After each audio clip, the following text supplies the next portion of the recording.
Olá, querido aluno, querida aluna, tudo bem com vocês? Espero que sim, na medida do possível. Meu nome é Antônio, sou professor de Educação Física aqui da Rede Municipal do Paulista e é sempre um prazer receber vocês em mais uma aula do componente Movimento e Ação da disciplina de Educação Física. E aí, pessoal, a gente está vivenciando diversos tipos de esportes, né? Dentro dessa unidade temática. A gente está aprendendo um pouquinho dentro dos esportes e as suas classificações, certo? Na aula anterior a gente falou um pouco sobre o atletismo, né? Dentro da perspectiva dos esportes de marca. E hoje nós vamos falar sobre um outro estilo de esporte de marca, que é a natação. Isso mesmo. Falar um pouquinho da natação enquanto modalidade olímpica, né? Enquanto modalidade esportiva. E lembrar também que a natação ela é uma atividade recreativa, certo? Então a gente vai aprender um pouquinho sobre esses aspectos dessa modalidade e saber como é que ela está organizada dentro das competições esportivas, tá certo? Então vamos iniciar nossa aula de hoje.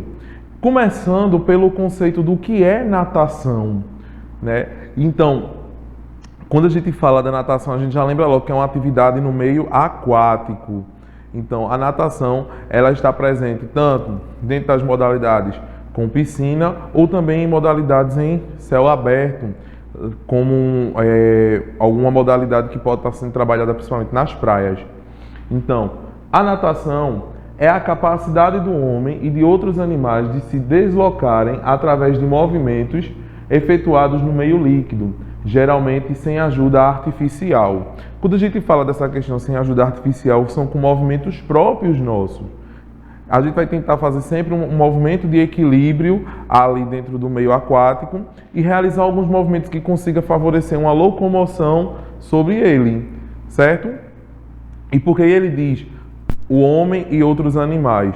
Porque nós, seres humanos, conseguimos desenvolver essa capacidade de se locomover no meio aquático, mas já existem animais também que desenvolvem essa capacidade, mas aí já tem outros que já são propriamente dito desse meio aquático. Ainda sobre a natação, ela é um exercício ou arte ou esporte de nadar. É considerada um dos exercícios mais completos por movimentar grande parte dos músculos e articulações do corpo. Então, por que a gente vai dizer que além de esporte ela é uma arte? Essa arte porque existem diversos tipos de nado, certo? E esses nados eles vão poder simbolizar movimentos específicos, como por exemplo o nado borboleta. Então o movimento da abraçada que vai ser realizado simboliza uma borboleta, certo? Outra coisa, por que ele vai ser um exercício completo? Além de a gente estar trabalhando a questão da nossa respiração, vamos estar trabalhando com os músculos e também com as articulações. Então, consegue-se fazer exercícios em diversos agrupamentos musculares. Sobre a natação ainda. A natação ela oferece vários benefícios como liberação de tensões, resistência muscular, diminuição do estresse, do colesterol, da pressão arterial e melhora a circulação sanguínea. Então, gente, vê só que legal. É um exercício que a gente vai conseguir trazer diversos benefícios para a nossa saúde, melhorando a nossa qualidade de vida. Isso mesmo. Além de ser uma atividade esportiva, além de ser uma atividade lúdica que a gente pode estar utilizando na nossa recreação, é uma atividade também que vai trazer todos esses benefícios para a nossa saúde. Então, quem já consegue nadar, beleza. Quem não consegue, pode tentar aprender em algum espaço, ou com o pai, ou com a mãe, né, ou com algum professor de educação física, e tentar se inteirar nesse meio de atividade física, ok? Então, como foi que surgiu a natação? Assim como outras modalidades esportivas surgiram dentro do período histórico da humanidade, a natação ela também surgiu dentro de um processo histórico. Então não é algo que foi criado agora porque o professor falou, não. É algo que vai ser construído no percurso da nossa história. Então, a natação ela surgiu por volta do ano de 2500 a.C., então é muito tempo atrás. E nessa época a arte de nadar estava incluída na educação dos egípcios. Então veja, o povo lá do Egito Antigo utilizava a natação como uma atividade importante na sua educação. Então, quando eles iam aprender alguma coisa nas escolas deles lá, então a natação estava inclusa como algo importante dentro da sua vida. Na Grécia Antiga, em Roma, a natação fazia parte do treinamento dos militares. Então, os exércitos, quando eles faziam seus treinamentos, não eram apenas em movimentos de luta, mas eles também tinham que desenvolver a habilidade de nadar, eles tinham que ser ágeis em relação a isso. E o simples fato de saber nadar proporcionava um status social. E aí, só pelo fato de saber nadar, então eles alcançavam um pequeno poder, né, em relação à sociedade em que eles viviam. Ainda sobre essa história da natação, a natação ela passou a ser disputada desde a primeira Olimpíada, em Atenas, no ano de 1896. Nas Olimpíadas modernas, é o segundo esporte mais importante, ficando atrás somente do atletismo. O Brasil fez a sua estreia no esporte em 1920, nos Jogos Olímpicos de Antuérpia. E aí, gente, para a gente observar que dentro dessa progressão histórica, a natação ela ganhou um espaço dentro das competições esportivas, como vocês podem ver, nas Olimpíadas, certo? E aí essa modalidade, ela vai também trazer espaços, né, em relação a outras possibilidades de esportes, participa também das competições esportivas. Além disso, ela está dentro do mesmo patamar das atividades de atletismo. Então, aí a gente já começa a observar que é uma atividade esportiva bastante difundida pelas pessoas, ok? E quais são os tipos de nado? Isso mesmo. Quais são os tipos de nado? Quais são as formas de nadar? Certo? Então, eu trouxe para vocês 4 formas de nado. O nado crawl, que é o nado tradicional, o nado peito, costas e borboleta. E aí a gente vai conhecer um pouquinho de cada um deles e durante o que a gente for vendo sobre eles, a gente vai ver um videozinho para ilustrar e a gente entender como funciona cada tipo de nado. O nado crawl. O peito ele fica submerso, certo? Ou seja, tá aqui nessa posição, a gente está deitado com o peito para baixo da piscina. As batidas das pernas são alternadas, certo? Nesse movimento aqui. Os braços são alternados simultaneamente nesse movimento. Ó. A gente vai estar sempre puxando de frente para trás e a perna vai batendo ao mesmo tempo, ok? A força dos movimentos das pernas é de cima para baixo. Como a gente falou, de cima para baixo, ok? Então vamos ver como é que funciona esse tipo de nado. Então observem aqui no vídeo. Então o movimento dos braços, ó, sempre alternados, puxando de um lado para o outro, e as pernas vão fazendo sempre esse movimento, de cima para baixo. Observando mais uma vez. Então, esse tipo de nado é um nado mais comum entre as pessoas. Quando as pessoas vão para as aulas de natação ou vão participar de algumas competições, elas aprendem primeiramente esse tipo de nado, ok? O segundo tipo de nado é o nado peito. Como o próprio nome fala, peito, então é um nado que está relacionado ao nosso peitoral. Então, o nado de peito, os braços estão contraídos próximo das laterais do corpo, depois estendidos para frente. As pernas são encolhidas e depois estendidas. Então, no nado peito, o braço vão estar vindo nesse movimento aqui para trás. Então, sempre na direção do peito. E as pernas elas vão estar sempre se contraindo e voltando. Como vocês podem observar aqui na figurinha, ó. Veja o movimento do braço, ele abre e o peitoral vai para frente. E as pernas elas vão ficar sempre encolhidas. Então vamos observar aqui, ó, na imagem, de forma mais rápida, tá certo? Ó, o braço ele vai se abrindo em direção ao peitoral, certo? E as pernas, ó, elas se encolhem e voltam. Observe mais uma vez.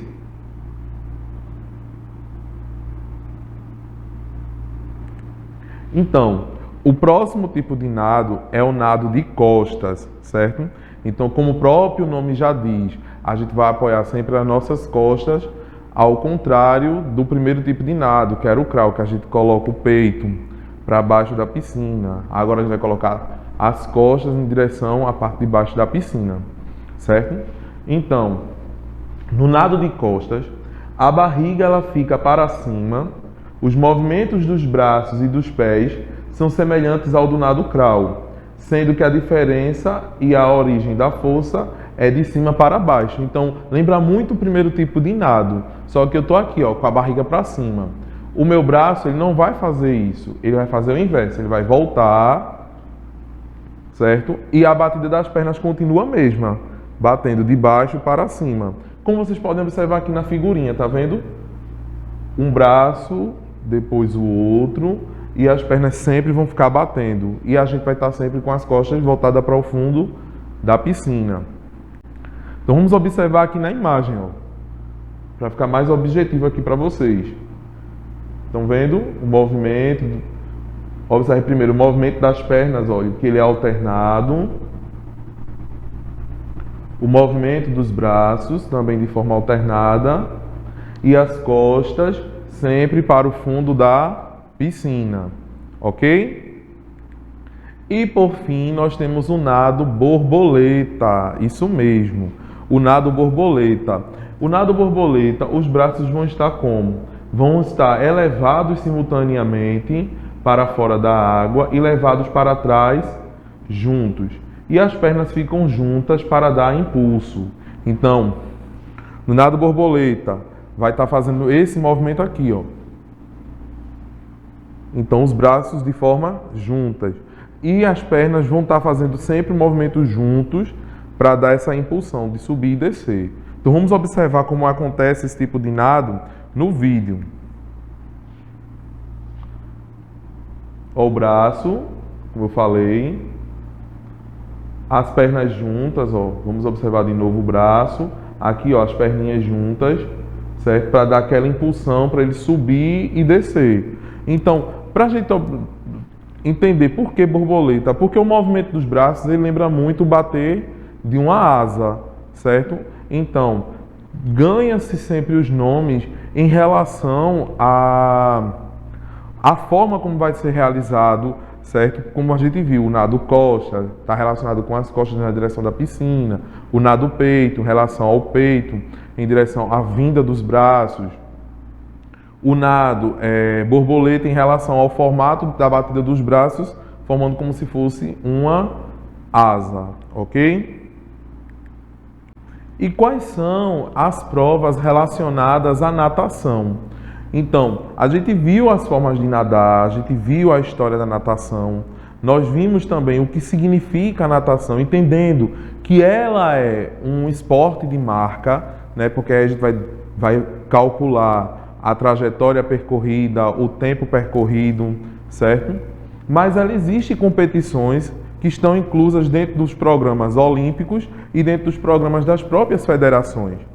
E aí, essas provas são individuais, onde o atleta pode disputar em diferentes estilos, costa, peito, borboleta, livre e medley, e em percursos de 50 metros, 100 metros, 200 metros, 400 metros, 800 metros e 1.500 metros.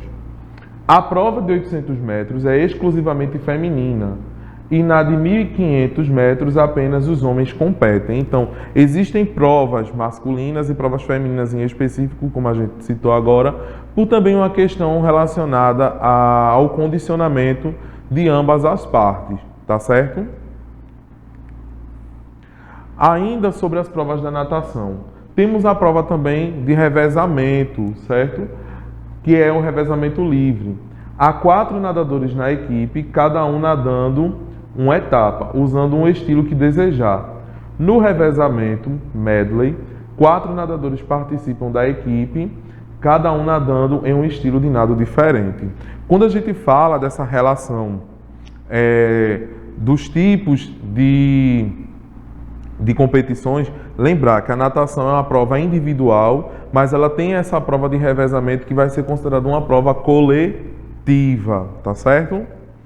Quais são os atletas importantes aí para natação aqui no Brasil? Certo? Tem vários, mas aí eu trouxe alguns para vocês verem. Por exemplo, César Cielo, Maria Lenk, Gustavo Borges e Joana Maranhão. Certo? Então são pessoas que tiveram assim uma participação importante aí dentro da natação e que trouxeram um nome para a natação aqui no Brasil, certo? Curiosidades sobre a natação.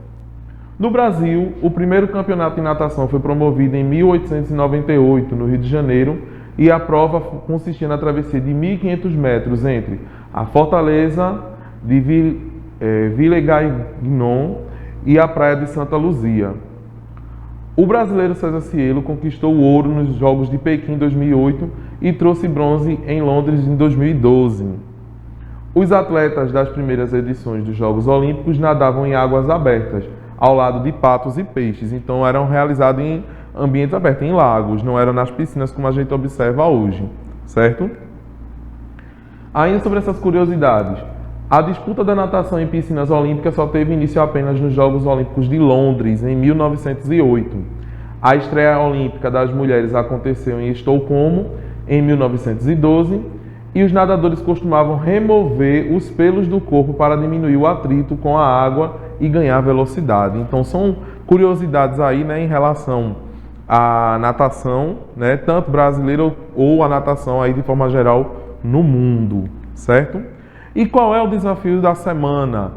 Eita, professor, na minha casa não tem piscina. Você vai propor o que para a gente fazer? A gente vai fazer da seguinte forma. Lembra dos movimentos da natação que a gente viu lá dos tipos de nado? Que a gente utiliza o nado crawl, o braço para frente, batendo as pernas. O nado borboleta, os dois braços. Então, o desafio da semana é você aí na sua casa. Você pode fazer aí deitado no colchão da sua casa, certo?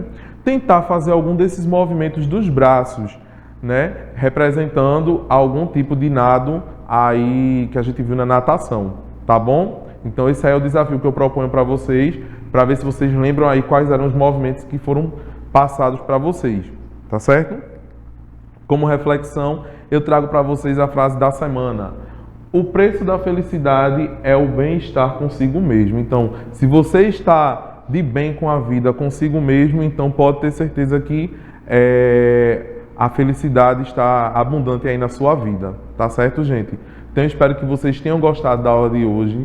A gente vai ficando por aqui, se encontra na próxima aula, participem do desafio. Um beijo para vocês e até a próxima.